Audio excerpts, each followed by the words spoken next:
Assalamu alaikum. So good morning, I'm Adam Suleiman. So za mu yi magana akan activity diagram. So from the other part, Abakar I covering part chart.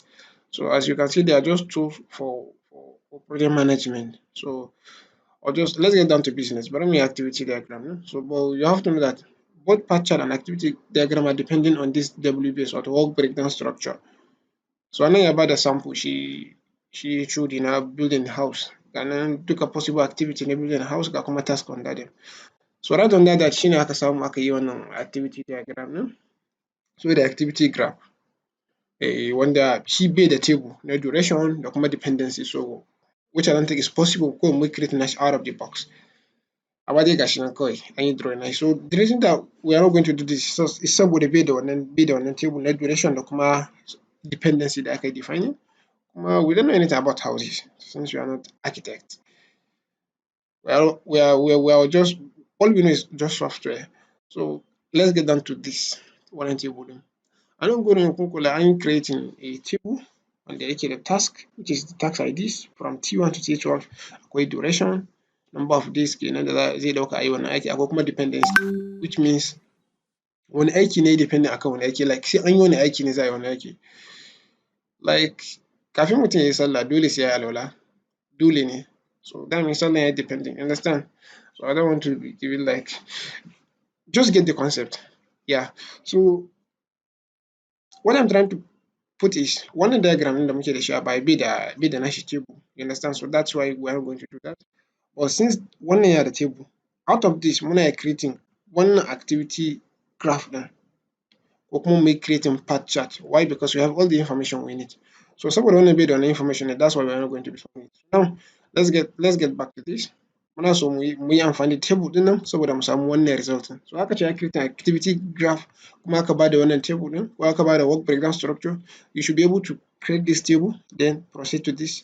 In ma an tambaya hada part chart, try and do that as well. Tunda Bakar ya riga da ya yi wannan tutorial ɗin. So now let's start this. I have my whiteboard over here.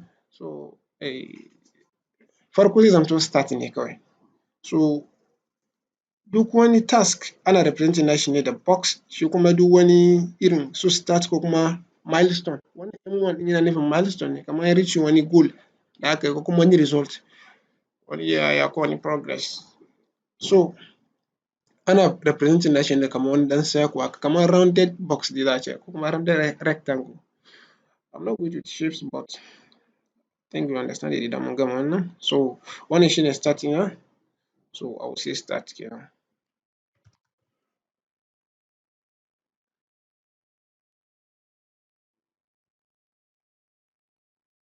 Okay. So sai mu duba wasu dependency ne under start. Idan mun dawo nan gurin T1 bai depending akan kowane dependency ba, T2 bai depending akan kowane dependency ba. That means sun yi depending ne akan idan an fara project ɗin. Exactly T4. But T3 ba za a taɓa yin shi ba, dole sai an yi T1. Dole ne. T5 ba za a taɓa yin wannan aikin ba, task ɗin, dole sai an yi T2, T4. Same thing with house. You cannot build a house without a foundation. That means wannan house ya yi depending akan wannan foundation ɗin. Haka abun yake tafiya. Dole akwai wani aikin da ya depending akan wani aiki, dole akwai wani aikin da ya depending akan wani aiki. Understand? So now since wannan T1 ɗin bai depending akan kowanne ba, T2 ma bai depending akan kowanne ba, T4 ma haka. Definitely sun depending akan shi wannan start ɗin ne. So now let me draw for let's say T4, let's say T2 and let's say T1. So nasu zai zamto kaman box ne hakan nan. That's abin zai zamto. So nan zan bada T2 ɗina. Yeah. Nan T1 tunda duka sun yi depending akan start ne, sai an fara project ne za a yi su. Nan kuma I should have my T4. Alright. Wow. So that's all for this. So idan mun koma nan, mun yi T1, mun yi T2, mun yi T4. The next one should be T3. Idan mun duba T3 yana da duration of 15 days, ya yi depending under T1 ne, which is milestone 1. T3 ya yi depending under T1, which is milestone 1. That means we have to draw that milestone. Wato in an yi T1 kamar an yi achieving wani major activity ne, sorry, major task. So we have to define this T1, which is sorry, we have to define this milestone 1 before this T3. So let me just come back to this browser. So abinda zamu yi shine we'll just draw this. As I said, idan milestone ne ana yin shi ne cycle rounded ba box ba. Then sai in ja wannan T3 ɗin, which is a box. Okay, so idan mun yi wannan kawai zamu yi importing information ɗin ne. Over here will be M1 wato milestone 1. Okay, and over here we can have our T3. So that means wannan shine milestone wanda ya connecting T3 zuwa kan T1. Idan mutum ya yi T1 ya yi achieve wani milestone ne, but for us to do T3 we have T3 dole zai depending akan wannan milestone 1 da kuma wannan T1 ɗin. So haka abun yake aiki. So now let's move on to the next one. I think mun yi T4, T5. So T5 ya depending akan T2 da kuma T4 sai suka ce shi kuma milestone 2 ne. So T2 and T4. So now let's get how to do this. So T1 and T4. So that means dole zamu ja wannan haka probably, zamu ja shi ma wannan haka. Mun nuna meye sunan milestone ɗin? Okay, shine M2 kenan. Okay. So bari in duba shine aka samu T5 kenan. Alright, let me draw T5. So that means T5 zai bi nan wajen. Okay, this is T5. So bari mu duba wanne ne next. So the next one akwai T6 wanda ya depending akan T1 da T2 which is M3. T1 da T2 which is M3. Ina T1 yake? Ina T2? So sai aka samu M3. So I think we can have that one over here.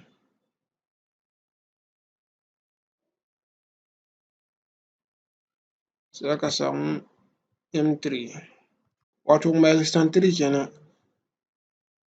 So under it ne za a samu T6. So I think we can draw the box for T6 right over here. Okay, this is T6. So now the next one is T7. Ya depending akan T1 which is milestone 1 kenan. Ina ga already muna da milestone 1 T1 so za a samu T7 a nan, which is this one. So da wannan shi ana iya crossing lines. You can cross through some lines ba wani problem bane. So problem da zan yi crossing ɗin ne ma. I'll just do it anyhow. Something like this. So I'll just create my box here but just make sure you make your work looks professional. You understand? So nan muna da T7. Zan so ta saman nan akwai space but looks like babu wani space sosai. So after T7 we have T8 wanda ya depending akan T4, M5. So that means under T4 ma wani milestone ne which is M5. So now let's draw that.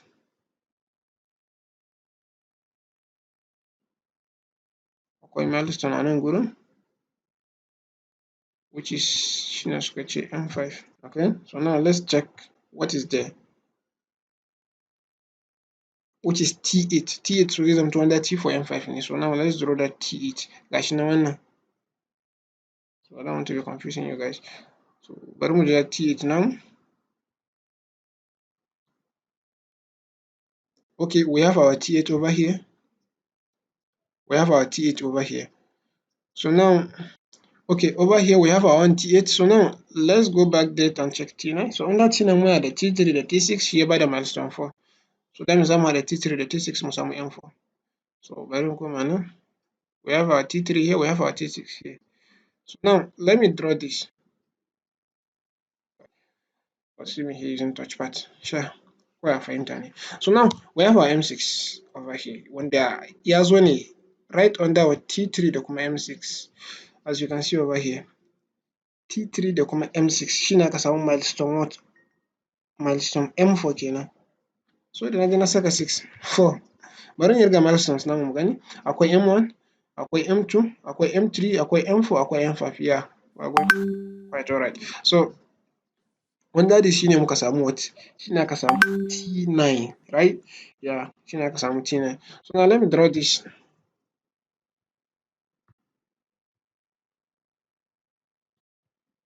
Okay, aka samu T9. So we have T10. T10 is T5 T7, which is milestone, which is T5 and T7, which is milestone 7. T5 and T7, T5 and T7 shine aka samu milestone 7. Okay,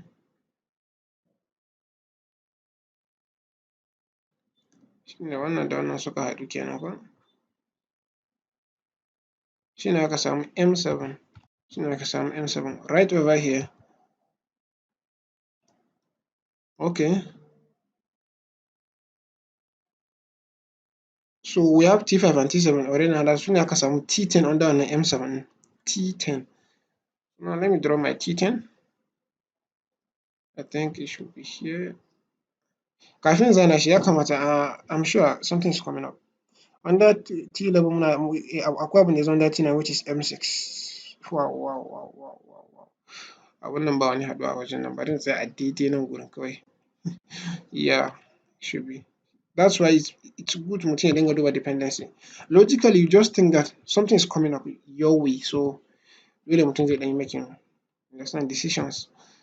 So zan bar T10 a nan gurin. So T10 yana da T5, T7, sorry under M7, yeah exactly abin da na yi kenan. So T11 kuma yana da T9 which is M6. So that means I will draw M6 right under this. In kun kula bamu da M6, M7 ne aka tsallake aka je aka yi. Right?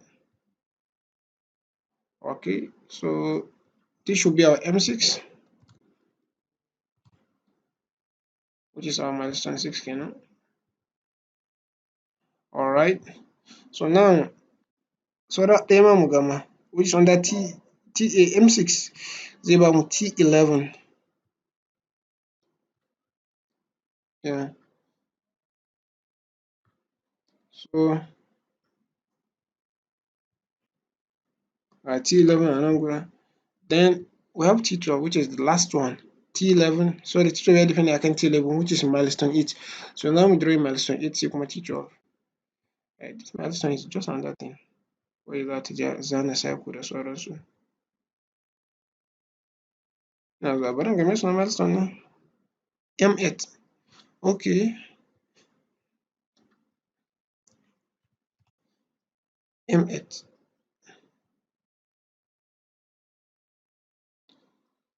Okay, then the next one should be T12 under M8. Yeah, T12.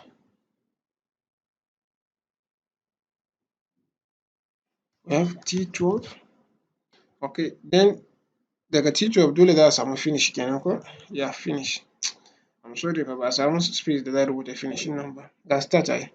So ga finish. So kafin na rubuta finish nan let me do some things. In kun kula 10 ɗin na nan ya tsaya, so dole we have to drag it down to finish. T8 ga yanda ya ƙare za mu drag nashi down to finish. Understand? So now we can just hit and write our finish. So ga nan finish now, but for us ba mu gama ba fa, akwai some certain lissafi da za mu yi. Saboda in kun kula kawai mun yi dealing da wannan column ɗin ne da kuma wannan column na dependence. How about this duration column? We have to consider that. But kawai zan ɗan yi bayani ne, gaskiya there is no time to explain this. Under this ko muna saka duration da daga start zuwa T1 nawa ne? 8 days. So we can just come over here and write 8. Something like this, 8 days. You understand? Then for T2 is what? 15. You can just write 15. So haka abin yake tafiya down to the last one. But this is the cutting abin da ya fi zama complicated, ya fi zama yana da complexity mutane ba su gane shi. So bari mu duba final one on the day na shi. So we have start here T1, T2. Bari mu duba wani random abu. Okay, over here muna da M7 T10 finish. M7 T10 finish. M7 T10 finish. Yeah, I think we are correct. Bari mu gwada ga nan wani T6 M49, T6 M49, T6 M49. So kun ga yadda abun yake duk we are correct. So but just check out diagram sai ku saka this thing please. Number of duration ɗin kenan. I think I don't have to do that. Ko abin da mutum zai duba shi ne under each wannan. Yanzu kaman daga T5 wani duration yake da shi, kuna zuwa kawai just saman T5 sai ku rubuta.